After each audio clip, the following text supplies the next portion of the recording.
My friend Steve Benin at Washington Monthly has a knack for making news into pictures. It was Steve who first brought us the bikini graph showing the progress of the recession with monthly job numbers under the last Republican president and those under the current Democratic president going quite the different direction. Now Steve has provided us a clear picture of what everyone has been trying to explain about the midterm election results, but which is much easier to show, which is what do the results mean in context? Was what happened last night a big deal? Was it dog bites man or was it man bites dog? Were last night's results historic? Those questions are the subject of amazing amounts of spin and hyperbole, but they are also empirical. They are questions that have factual answers.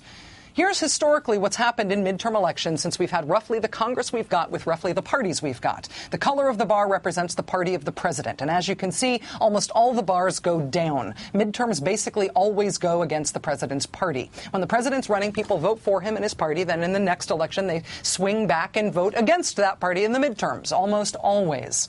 The last bar there on the right is last night's election results in the House. Give or take the few races still to be decided. Lots of losses for the Democrats that make historical sense. Here's the same thing in the Senate.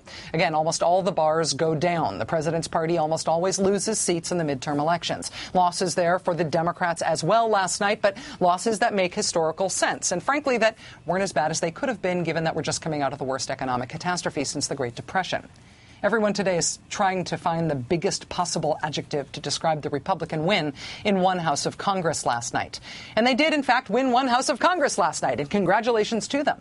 Here's that result in historical context. What happened last night is more normal than not normal. But small adjectives are less exciting in punditry than big adjectives. So don't expect to see a lot of this from the exclamation point machine that is my beloved news analysis business. In January, when the new Congress is sworn in, we will end a 2-year period of Democrats controlling the House and Senate and White House. That's an unusual thing to get in our tripartite democracy. Since the end of World War II, that's only held true for 26 years. For all the other years, for 40 out of the last 66 years, we've had government that's divided among the parties, which is what we will go back to in January, which is, again, more normal than not normal.